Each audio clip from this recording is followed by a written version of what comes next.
Liv has been battling autoimmune pancreatitis, gastroparesis, and endometriosis for almost 7 years. After becoming uninsured due to stringent qualifications for Medicaid, surviving became unaffordable and almost impossible. The impact of her disease on her and her husband's life was all-encompassing. It affects a lot.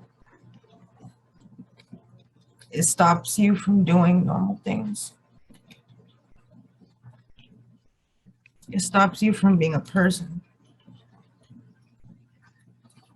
It stops you from living a normal life. It makes you feel like you're not capable of being like regular people, or not capable of taking care of yourself. Liv was first diagnosed in 2017. She went from 240 pounds to 150. I found it harder and harder to do basic things. I started having to leave work to go to the hospital all the time. The very last time was about November, and that was where I had stopped eating completely. And it was about almost 2 months I stood in the hospital, and that I had spent that whole time not drinking or eating anything. I couldn't keep anything down. So that's where all my organs shut down. And they told my family that I had the option of basically passing away, or the only way to get nutrients into my body was to put in the feeding tube. I have problems passing stool. I have problems with food rotting in my stomach for prolonged times. I have to have it removed at times, the food, if it becomes too much, because it ends up rotting in my stomach.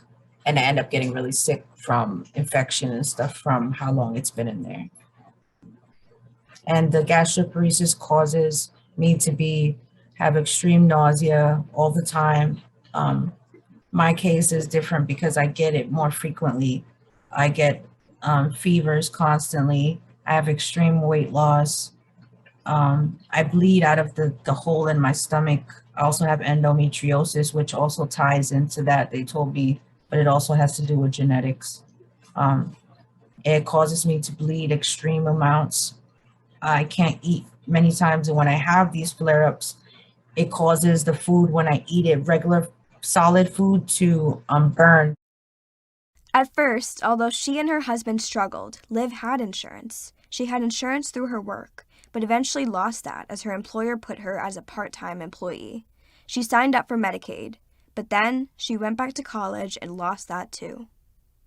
When I signed up for school, I tried to sign a new application as a renewal, because we have to do a renewal every 3 months for food stamps and for Medicaid. I redid my renewal for the Medicaid.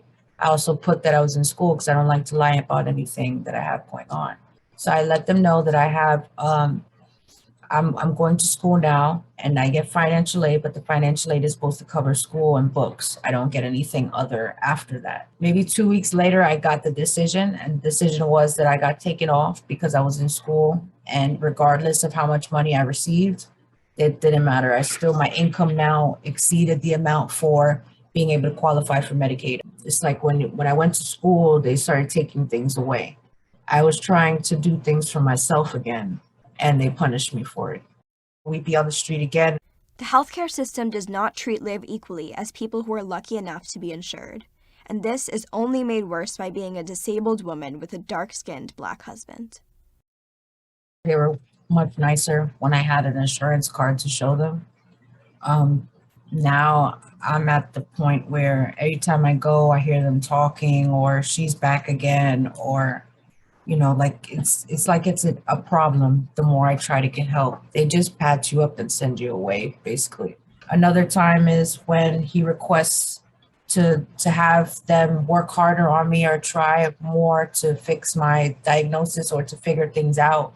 He's either threatened with security being called, or the doctor just feels some type of threat being on their life, or severely scared for their situation with being in the room with him, or he's some angry Black man. That's another thing, is the race.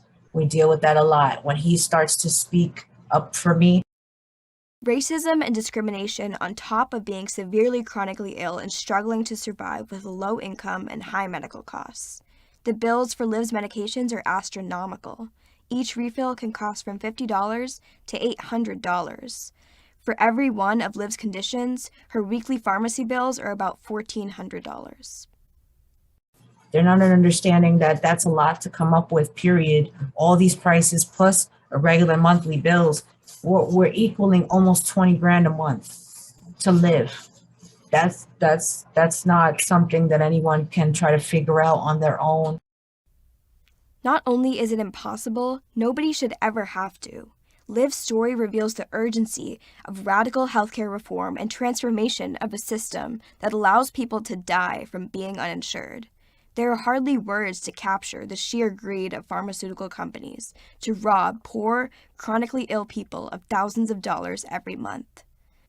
As of now, the interest of the pharmaceutical CEOs takes precedence.